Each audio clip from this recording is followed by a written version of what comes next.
चर्चा चल रही है 16 कारण भावना की। 16 कारण भावना की तीसरी भावना शील वित्वेषु निवृत्तिचार।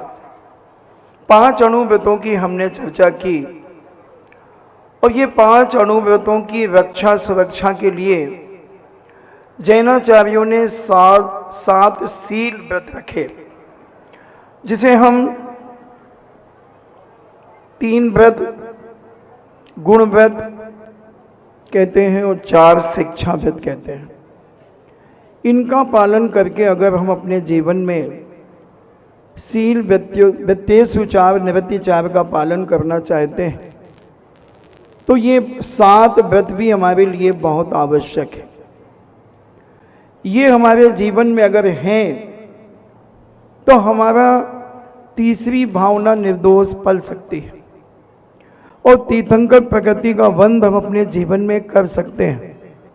दिग्व्रत, दिशाओं की सीमा कर लेना कि पूरब दिशा में हम कितना जाएंगे, दक्षिण दिशा में कितना जाएंगे, पश्चिम दिशा में कितना जाएंगे और उत्तर दिशा में कितना जाएंगे, ऊपर नीचे कितना जाएंगे, दक्षिण पश्चिम में कितना जाएंगे।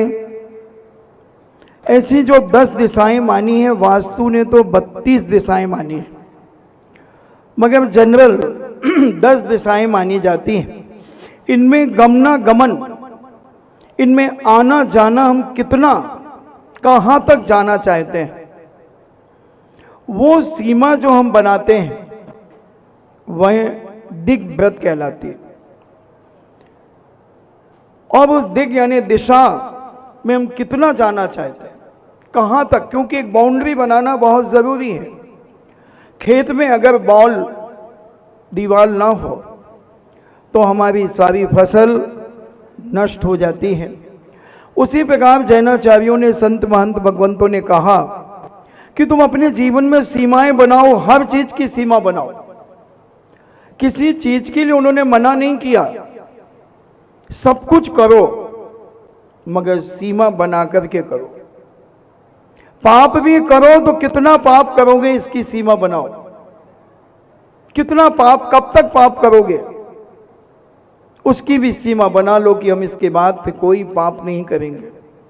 न मन से पाप करेंगे, न वचन से पाप करेंगे, न काय से पाप करेंगे, क्योंकि आप गृहस्थ हैं। अब पाप करेंगे, पाप किए बिना आपका जीवन नहीं रह सकता। तो कब तक करेंगे इसकी सीमा बनाएं।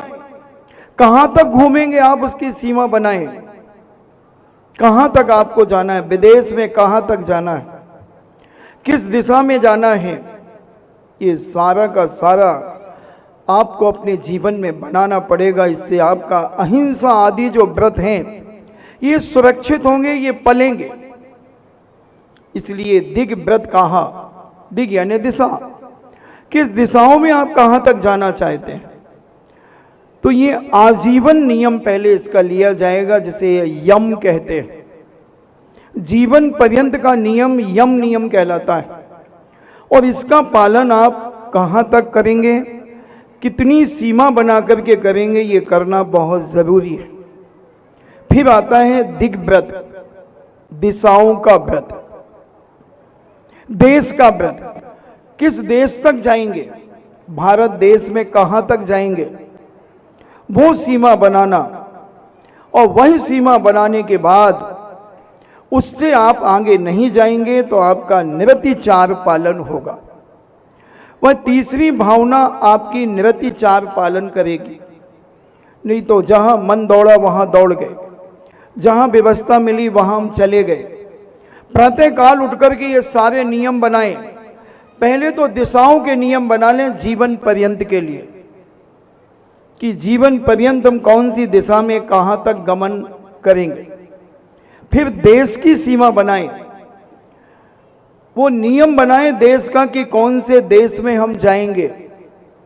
अगर ये नियम आपके बनते हैं तो आप अपने जीवन में बहुत कुछ पापों से बच सकते हैं, पाप से बच जाएंगे। क्योंकि बिना नियम के, बिना सीमा बांधे हुए व्यक्ति अहिंसक नहीं होता।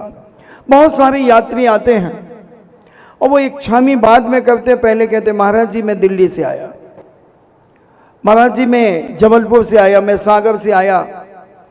मैं सोचता हूं बेचारा घर बार छोड़ करके तो आया है, मगर दिल्ली में जितने पाप हो रहे हैं उसका छठा भाग इसके खाते में जा रहा है। सागर में जितने पाप हो रहे हैं उसका छठा भाग इसके खाते में जा रहा है।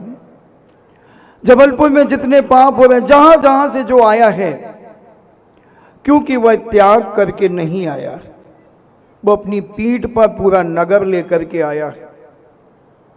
उसने अभी भगवान को भी नमोस्तु नहीं कहा, हो सकता भगवान से भी कहता हो भगवान मैं दिल्ली से आया हूं, भगवान मैं बंबई से आया हूं। तो क्या वो परिचय देने के लिए आया है या दर्शन करने के लिए आया है? किसने पूछा है आपसे कि आप कहां से आए हैं? क्यों पूछना? मैं तो कभी नहीं चाहता, मैं किसी से कुछ नहीं पूछता कि तुम कहां से आए हो। कहीं से आए हो, तुम इंसान हो, संगी पंचेंद्री मनुष्य हो, तुम धर्म करने आए हो, धर्म करो। तुम नमोस्तु करने आए हो, तुम नमोस्तु करो। तुम इच्छामी करने आए हो, तुम इच्छामी करो। मगर क्यों बताना कि हम वहां से आए हैं? क्या कहना चाहते हो? क्या तुम अपना परिचय देने आए हो? और साधु को अगर तुम परिचय देना चाहते हो तो तुम बहुत बड़ी अज्ञानता कर रहे हो। साधु किसी के परिचय का मोहताज नहीं होता। साधु के लिए सभी लोग सामान्य होते हैं। इसलिए मैं आप सभी से भी कहना चाहता हूं, और जो भी लाइव में सुनेंगे, सुन रहे हैं, उनसे भी कहना चाहता हूं कि जब भी तुम घर से निकलो, सबको छोड़ करके निकलो। जो तुम्हारे पास है उसे छोड़कर संपूर्ण परिवार का त्याग कर दो। दुकान का, मकान का, रिश्तेदारी का, बाल बच्चों का, नाती पोतों का संपूर्ण त्याग कर दो कि जब तक मैं लौट करके नहीं आऊंगा, जब तक इन सब का त्याग। बहुत बड़े पाप से बच जाओगे और बहुत बड़ा साथी से पुण्य तुम अपने जीवन में ग्रहण कर लोगे। ऐसा साथी से पुण्य तुम्हारे जीवन में ग्रहण होगा कि वो जो भी अत्याचार, अनीति, पाप करेंगे उससे तुम बच जाओगे। और अगर तुम उनको साथ में लेकर के चलोगे और उसी समय तुम्हें आयु बंद हो गया, तो वो सारा का सारा परिग्रह का रूप तुम्हारे खाते में जाएगा। इसलिए अभी भी मैं कहता हूं, अगर बांदकपुर का व्यक्ति यहां बैठा है तो वो घर छोड़ करके यहां बैठा है, सबसे बड़ा त्यागी है। वो त्याग करके बैठे कि जब तक मैं प्रवचन सुनूंगा तब तक मेरा घर का त्याग, परिवार का त्याग, हीरे मोती जवाहरात, सोना चांदी, सबका त्याग, जो कुछ मेरे शरीर पर है, इसके अलावा संपूर्ण रिश्तेदारी का त्याग। कब तक? जब तक मैं घर नहीं पहुंच पाता। इतना त्याग भी अगर तुमने किया और इसी समय तुम्हें आयु बंद हो गया, क्योंकि आयु बंद का कोई समय निश्चित नहीं है, किसी भी वक्त आयु बंद हो सकता है, कब त्रिवली पड़ जाए और आपको आयु बंद हो जाए। और इस त्यागी को जब आयु बंद होगा तो आपको नियम से सदगति का बंद होगा। दुनिया की कोई ताकत तुम्हारी दुर्गति नहीं कर सकती बंधु। चलिए, आप यहां बैठे हैं और घर में कोई दुर्घटना घट गई, आप क्या करेंगे? जब घर पहुंचेंगे जब ही तो उसमें हेल्प करेंगे। बांसवाड़ा में कुछ घटना घट गई, आप बांसवाड़ा छोड़ करके आए हैं, तो आप क्या करेंगे? और अगर नहीं त्यागा है तो उसमें जो भी घटना, दुर्घटना घट रही है, वो सारा का सारा पाप का खाता आपका खुला है और उसमें आपको बंद होता चला जा रहा है। इसलिए जैनाचार्य का बहुत सूक्ष्म बातें उन्होंने कही कि अपने जीवन में कुछ ऐसे नियम पालन करो जिसमें तुम्हें कुछ भी नहीं लगना और पुण्य का बंध, महान साथी से पुण्य का बंध होता चला जाएगा। अब बताइए, घर का त्याग कर दिया, अभी जब तक आप यहां बैठे हैं आपका क्या घाटा है? परिवार का त्याग कर दिया, आपका क्या घाटा है? हीरे मोती जवाहरात, सोने चांदी का त्याग कर दिया, आपका क्या घाटा है? फायदा ही फायदा है। त्यागी बैठा हुआ है, घर छोड़ करके बैठे हुए हो तो घर को त्याग करके आ जाओ ना। तो ऐसा त्याग हम प्रतिदिन अपने जीवन में कर सकते हैं। हम जैसे ही घर छोड़ते हैं, मंदिर जी के लिए आते हैं, और मंदिर जी में प्रवेश करते ही संपूर्ण संसार की बातों का हम त्याग कर दें। हम करेंगे तो धर्म की चर्चा करेंगे, हम करेंगे तो पूजन करेंगे, हम करेंगे तो जाप करेंगे, हम सुनेंगे तो प्रवचन सुनेंगे, हम सुनेंगे पढ़ेंगे तो जिनवानी पढ़ेंगे। बंधुओं, इतना महान पुण्य तुम्हारे जीवन में संचित होगा कि वह पुण्य तुम दुनिया में कहीं नहीं कमा सकते, जो घर छोड़ करके तुम उस पुण्य को अपने जीवन में कमा सकते हो। तो ऐसे दिशाओं का आज प्रातः काल उठ करके मैं उस गली तक जाऊंगा, उस गली के बाहर मैं नहीं जाऊंगा। नियम ले सकते हैं। आज हम जाएंगे फलाने रिश्तेदार के यहां तक जाएंगे, बाकी हमें किसी से कोई मतलब नहीं होगा। आज हम जाएंगे सब्जी मंडी, केवल सब्जी लेने जाएंगे, इसके अलावा हम घर से बाहर नहीं निकलेंगे। ये बहुत छोटे छोटे से नियम तुम्हारी जिंदगी में तुम्हारे शील व्रत को निर्दोष बना सकते हैं, निरतिचार उसका पालन करा सकते हैं। इसलिए जैनाचार्यों ने कहा कि हमें ये बाउंड्री बनाना बहुत ज़रूरी है अपने जीवन में, क्योंकि बाउंड्री अगर नहीं बनेगी तो कोई भी जानवर आकर के उसे उजाड़ कर देगा, उसे नष्ट कर देगा। ऐसा हमारा जीवन नष्ट हो जाएगा। क्योंकि अगर हम त्याग नहीं करेंगे तो अनेक प्रकार की विचारधाराएं हमारी मानसिकता में चलेंगी, हमारे विचारों में चलेंगी, और उनमें हम उलझ करके न जाने कितने पाप कर्मों का वंद करते चले जाएंगे। इसलिए त्याग, जैन दर्शन पल पल पर त्याग की बात करता है। कल मैंने बहुत विस्तार से तुम्हें त्याग की बातें बताई थी, आज भी हमने थोड़ा सा बताने का प्रयास किया। तो ये निवृत्ति अगर चाहते हैं इन सब चीजों से विशुद्धि के साथ हम इनका त्याग करें, संकल्प पूर्वक घर से निकलते ही घर का त्याग। कितना सस्ता है जैन धर्म। ऐसे दिशाओं का, कौन सी दिशा में जाना, कौन से देश में जाना, कौन से मोहल्ले में जाना, कौन सी गली में नहीं जाना, तो जिन जिन गलियों में नहीं जाना उन गलियों का त्याग कर दो। जिस मोहल्ले में नहीं जाना उस मोहल्ले का त्याग कर दो। ऐसे त्याग करते करते दिग्व्रत, देशव्रत, फिर आता है अनर्थ दंड व्रत। अनर्थ दंड व्रत का मतलब है निष्प्रयोजन क्रिया करना, जिसका कोई प्रयोजन नहीं है, उपयोग नहीं है, वो क्रिया करना। कोई तथ्य नहीं है हमारे जीवन में उसका, फिर भी वो कार्य करना, ये अनर्थ दंड कहलाता है। ऐसे 5 भेद जैनाचार्यों ने अनर्थ दंड के कहे।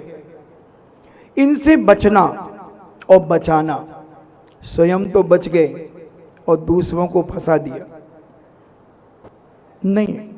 ऐसे 5 पापों से बचकर के हमें अपने जीवन को सुरक्षित और व्यवस्थित करना है।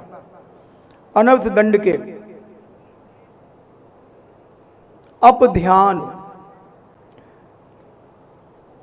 जिस प्रकार की बात से का विचार करने से केवल पाप का ही बंध होता है, ऐसे विचार करना, किसी की जय पराजय की बात करना, क्यों करना? वो जीत जाए, वो हार जाए, तुम्हें क्या लेना, तुम्हें क्या मिलेगा? इस प्रकार के विचार अपने जीवन में क्यों लाना? उसका विनाश हो जाए। तुम कौन होते हो विनाश करने वाले? वो अपने कर्म से उसका विनाश होगा, उसके पुण्य से उसका विकास होगा। तुम क्यों अपनी जिंदगी को उसमें झोंक रहे हो? 4 महिलाएं 4 पुरुष बैठ जाते हैं, इसकी उसकी बुराइयां करने लगते हैं, इसके उसके बारे में हम विचार करने लगते हैं। क्यों कर रहे हैं आप? क्या आपको अपध्यान कहलाता है? यानी बुरा ध्यान, बुरी बातें, गंदे विचार अपने जीवन में क्यों लाना? जितना आपके परिवार का और आपका संबंध है उतना तक आप सीमित रखें। उनकी दुकान बहुत चलती है, मैं ऐसा टोटका करूंगा कि उसकी दुकान बांध दूंगा।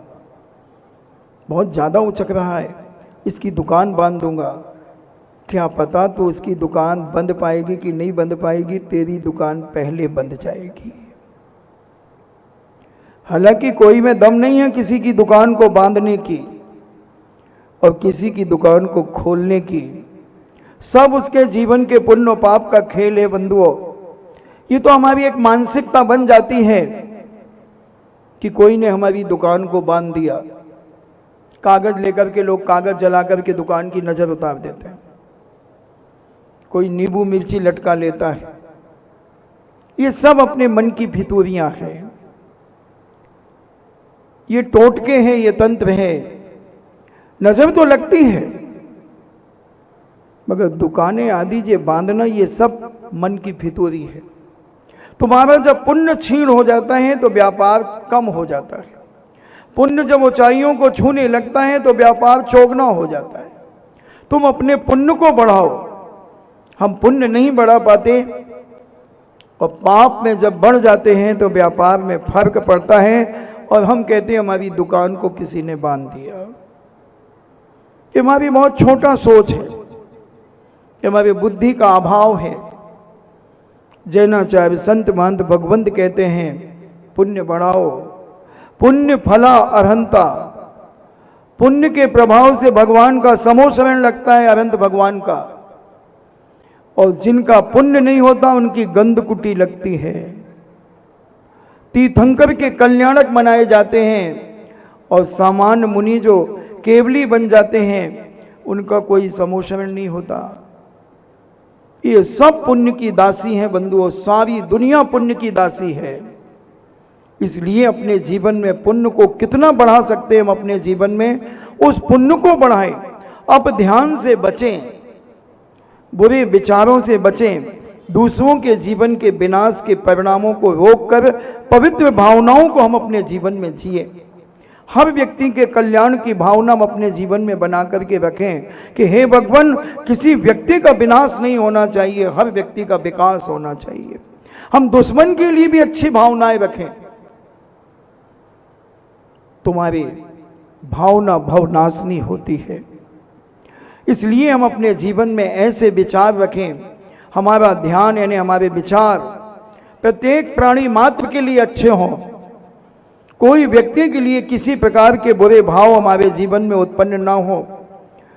हम मैच चलता है, आप मनोरंजन के लिए देखते हैं, मगर आपके मन में ये भाव क्यों आ जाता है कि ये जीत जाए और ये हार जाए? अगर मान लीजिए ये जीत जाता है तो आपको क्या मिलेगा,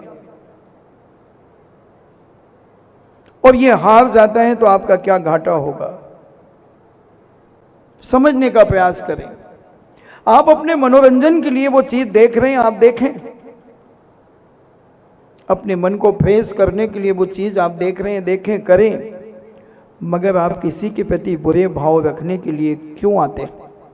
एक बार हमारे पूज्य मुनि श्री सुधा सागर जी महाराज के पास दो विधायक टिकट लेकर के जो विधानसभा का चुनाव लड़ने के लिए आए, दोनों पार्टियां अलग अलग थी और दोनों आ गए और कहा, नमोस्तु महाराज जी, मेरी मां ने कहा है कि गुरु का आशीर्वाद लेकर के आओ और फिर तुम अपने प्रचार करना।